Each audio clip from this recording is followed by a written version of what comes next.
Part 27 of Sanctification from Adultery and Marriage Teaching. Um, Basically, how to be married to Christ. You have your spiritual marriage, and then you have the earthly marriage that the adversary attacks with adultery. And um, and this is for the young people, the Western world, and the USA. So part 26 touched on, they try to give the satanic alternative. They'll try to separate you from the love of God by trying to put you in jail or mental hospital or isolating you. Um, like some minor things may happen at a specific congregation, and those who have the devices, if they are not trained or have the teaching, that you agree to disagree, and you walk peacefully and seek peace and pursue it, and still endeavor to walk in the unity of the Spirit and the bond of peace. um, they will basically try to oust you or make you an outcast or try to isolate you. um, and so you ought to be aware of these things. I'm telling you because I don't want this to happen to you.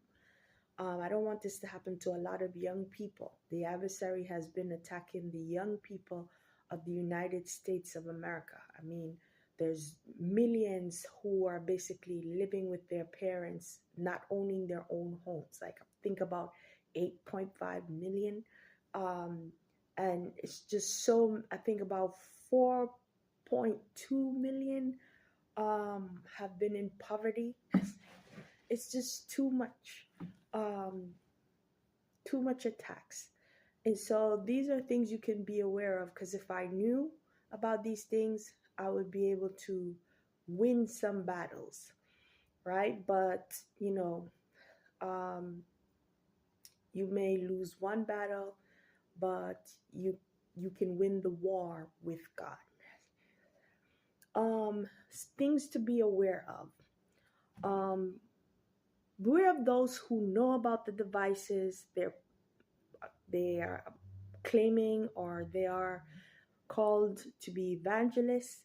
Um, they claim to be fighting for your body parts, um, uh, but don't tell you what's going on so you can live a victorious life. Okay? And I shared my example of, or an experience of this type of person that does that. I hope that she doesn't do it anymore. But some people are not bold to tell you, hey, there are wizards and Satanists on devices who basically they're attacking um, the young people. They'll attack you for your virginity just to defile you, because sex is defiling. Sex is unclean. You can look in the scriptures.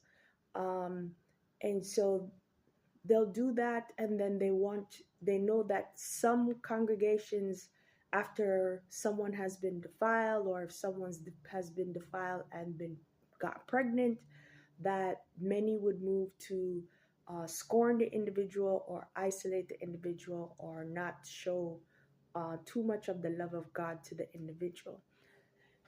So they'll purposely use that as a strategy. I mean, I think they even use that strategy against leaders to bring them down. It's a spirit of adultery, right? And I'm against the spirit of adultery. Beware of those who act single and come into your congregation. They do this in the USA. They go into churches, including the Jamaican Apostolic Pentecostal churches, act as if they're single, but they have, like some Jamaicans would have already been with someone in Jamaica or at home, and they come to the USA and they want to get married. Some And you know already that some do that because they want papers, and some do it because they want to start over, they want a new life. So they're selfish. Um, so beware of that. On more than one occasion, that has been happening. And then these individuals, they pursue young women, like they have in their mind that they want to start all over again, and they pursue the young women. So beware of that spirit of adultery. That's the not so obvious one. That's the one that's going to make you take a step back and make you realize that you need to seek God about people who come into your congregation. Seek God about people who are in your circle, or who claim to be your friend. That helped me to overcome the spirit of adultery by just seeking God. So you're going to have to ask God a little bit more questions than you normally would. I mean, some people may hold God to great honor and just have him up there as if you can't talk to him about certain things, but you can. He already knows, but he would like you to bring it out in a conversation, and he will let you know and reveal the truth to you, because God doesn't want us to be deceived. So that's something that I realized that I needed to do more, was to seek God more, ask more questions. Um,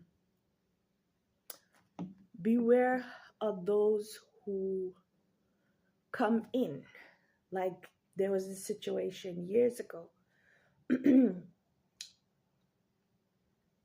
These two gentlemen showed up, but with one of the guys, believe he was interested in a young lady, but that didn't work out. And so what he did is, you know, um, we would hang out or whatever, and he would help me in the church or whatever. And then it got to a point where I started to say, like, because he's hanging around me and people are getting this impression, or may get this impression, that we are a pair.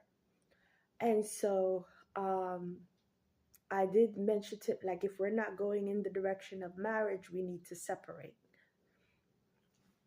And um, we didn't. And there were things that he should have told me back then, like before things got really bad, and he didn't.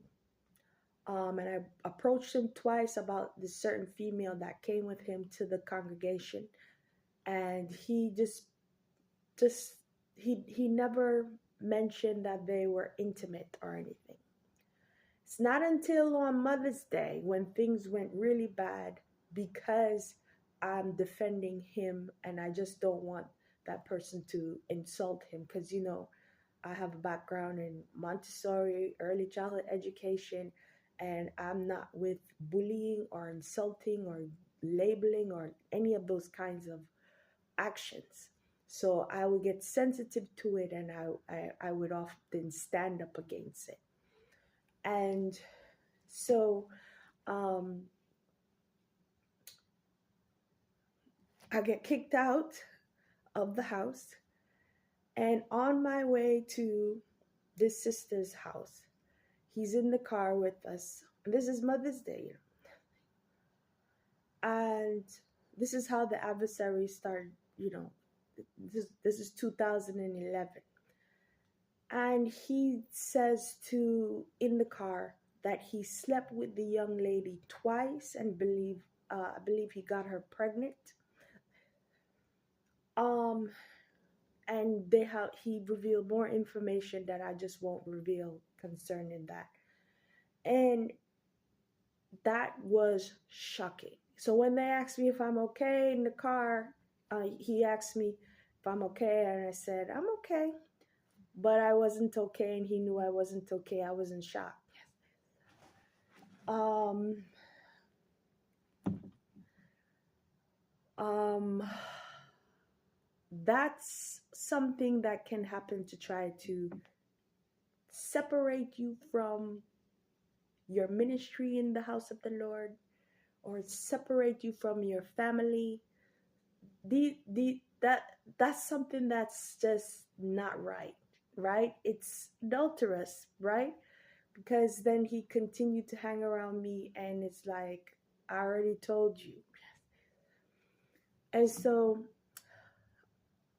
I think also why the adversary started to fight, because I shared that maybe the adversary doesn't want me to be a mom, um, and that's why the adversary had this pattern of fighting me, has this pattern of fighting me on Mother's Day every now and then. But previous year, 2010 Mother's Day, it was my mom's 60th birthday, and I did a big thing for her. So she had about 2 dinners and flowers, 2 cakes, um, a limo. I invited people from the church. Um, and so it was a big thing, and she remembers that. So, like, showing her love in that way, in a big way, like, makes a big impression on her. Like, she felt that, I guess. So she remembers it. She even mentioned it up until recently. And so I like to, do things like that. And I would love to do things like that for my family and stuff like that. So Satan they must have heard, they must have been watching and didn't like that. And so 2011 Mother's Day was like all hell broke loose, as I gave you the example. And so basically, um, these adulterers, wizards, and Satanists on the devices, they will fight the good that you have. They'll try to call it bad luck. No, no, no, no. It's not bad luck. They're purposefully wanting to take away the comfort, or the comforts that God can give you. They purposefully want to take away the blessings. They know God will bless you. They know God is with you, and they would fight against it. So it's not, no. One of the things God led me to realize in 2019, He led me to the book of Job. And Job had so many, he